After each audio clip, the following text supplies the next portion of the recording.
All right, hello everyone. I am a little late. I apologize. YouTube was giving me some tech issues. So this live is not the one I had scheduled. It's the same purpose, same everything, but the live that I had scheduled, if you try to go through there, it will not work because YouTube's just being YouTube today, so we're gonna work with that. Go with that. Anyway, hi, my name is Marissa. Today I'm going to talk about Blood of Hercules, Chapter 5 for my book club Between the Covers. And so let's just get right into it. So let's back up. So earlier this week I talked about Chapter 2 and 3. And if I remember correctly, in between chapter 2 and 3, we learn a little bit more about Alexis's life. The things that we can remember the most is that A, she's poor. This is a dystopian reality where a lot of Greek mythology takes place. So we have Spartans and Titans and Greek mythology characters such as Zeus, Artemis, Aphrodite, Hades, Persephone. A lot of the people like that from Greek mythology take place in this book.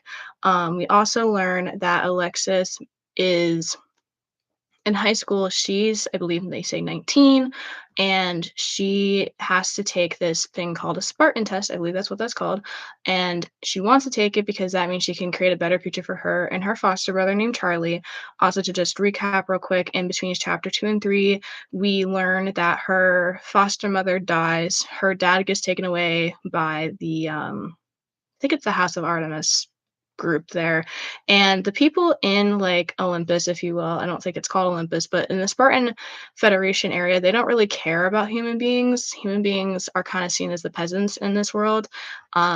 Spartans are considered like, God's gift to man, basically. And you have two groups as well. You have, oh God, I hope I can pronounce this correctly, but Synthonics, or however you pronounce that. But those people include like Hades and people who have darker powers. Whereas the other 12 houses, 8 houses, however many houses there are. Honestly, I'm so tired. I can't remember a lot of things at the moment. But there's two groups. One has to deal with the Titans as their punishment for trying to attack the Spartans in early history of this. So that is, we find all of that out leading up through chapters 2 and 3. Chapter 4, we learn that Alexis is some kind of Spartan because she takes a Spartan test like she wanted to, and they have to do like a blood prickle test at the end. Well, she does, and her blood boils like black and burns the paper. And so these two enforcer guys come in and are like, you better not be one of those fangirls going after the Crimson Duo again. Like, you could die. Like, they were pretty mean about it. I'm actually being way more nice than they were. And so she takes whatever serum they put in her. She doesn't die after the 3 minute time. And they're like, oh my God, like, we haven't had a female Spartan in like over a century. So it's like a huge deal. And they're like, oh, like, this is going to change everything. So they immediately take her to the Colosseum, where she now has to fight basically until the death or until the last 10 um, people are alive out of like 100 people. So, you know, pretty freaking gruesome. And Zeus, who leads his section of the world there, he's like, immortality's not a right, it's a privilege, and now you guys are going to fight to the death to become a god. And Alexis, being somebody who doesn't even really want to be alive, the only reason she is because she's fighting for Charlie and a better future for him. She doesn't really give a crap about her own life. So for her to be like, oh yeah, now I have to go fight to the death for this, like, what the heck? I was just in a high school building. And her invisible snake, Nyx, is always around her, and her snake's kind of like, bro, if I knew like this is what you were, I would have told you a lot sooner and prepared you. So chapter 5 opens with pouring rain. The Zeus steps down off of his podium for the first time ever, and then Hades steps up. He has this whole dark thing, talks about a dark fog that he puts into the arena. So then it kind of starts. And people are kind of like all over the place. I kind of skipped a couple things there. But basically, Hades is like, this is your chance to prove your worth. Zeus is like, this is your chance to prove your worth. This is basically a battle to see how worthy you are as a Spartan or as a society of this, to be a part of the society. And everybody has technically gone through this. So they start, a lot of things happen.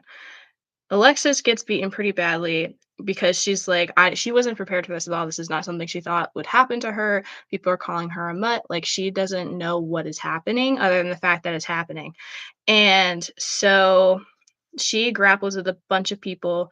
Nyx is trying hard to protect her by biting people and smacking them, and this goes on for a hot second, and this fog that's happening is showing people like their worst like nightmares or regrets. And so it's kind of attacking people mentally and psychologically. So that helps take care of some people. So people are dying all around her. Blood's happening, rain is pouring. Like it's an entire scene, right? And I'm also looking at it down here. So in case you're like, where are my eyes going? They're going down. Um, so she's getting pretty much beat up. We got people everywhere after her and running around in mud and blood and all of that. Well, you see this one guy, he ends up like punching himself in his head repeatedly because of this fog and the way that whatever he's seeing, it's upsetting to him and it's about his own life. And so he's like basically beating himself up and taking care of himself and taking him out of the equation. So Alexis just runs from all of that. She keeps going. Um, she it's kinda confused because she's like, "I don't have any powers, so how did I end up at this Colosseum? Like, why am I in this Spartan society? It's not really a society at this point, it's still like an initiation." She's like, "I don't understand why I'm here, like, I don't have any powers." I mean, she was raised in an outland foster situation, so she suffered a lot of abuse, and if you one would think if they suffered that much abuse, they would know they have a power, but she doesn't. She's like, "I don't know. This is confusing to me, I don't have one." And it's just like, bro, I don't know. Like, you're here for a reason.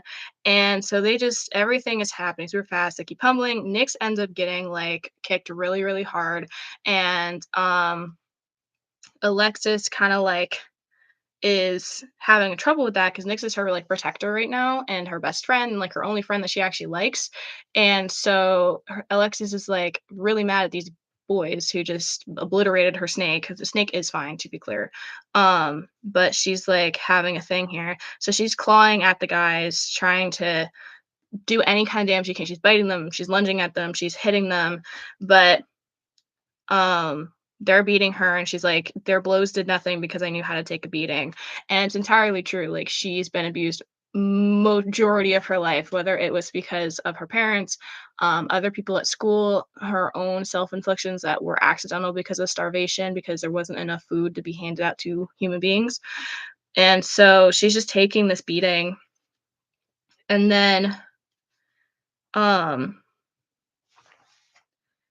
then she sees a boy who ends up in the fog, and all three of her attackers like fall off, they die. Their mouth foams a little bit, they struggle, like it's a serious gruesome graphic thing. And she's like, oh my god, like they don't know that this guy has these, oh god, chthonic powers. I can't pronounce that, okay, like I just can't.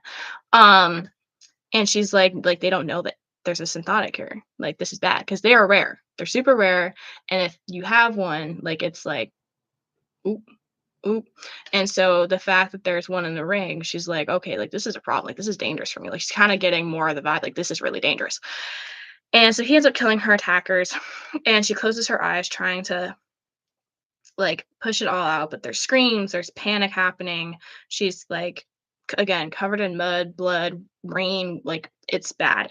And so then this boy, he looks like he's kind of like confused and panicking, but he glares at her, and then he's about to take a step forward, and she's like, "Okay, all right." But then the massacre's over. Hallelujah, amen, right? Massacre's over, people stop fighting, and she survived. She's one of the 10 survivors, so now she will move on to the Crucible, and she will go through, I think that's what they call it. She will go through that training and regimen, and so we find that out. Maybe I went, ooh, ooh, ooh. I think they say that in here. I'm hoping, I've read this book multiple times, so I may have spoiled something. All right. Well,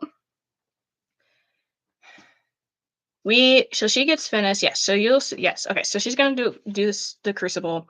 We get past that part. Then we meet the Fate Lady. Now, if any of you read the Fate prophecy before all of these chapters, this is the same woman with the white hair, striking eyes, and she talks to Alexis. She already knows who Alexis is because she saw her in her vision.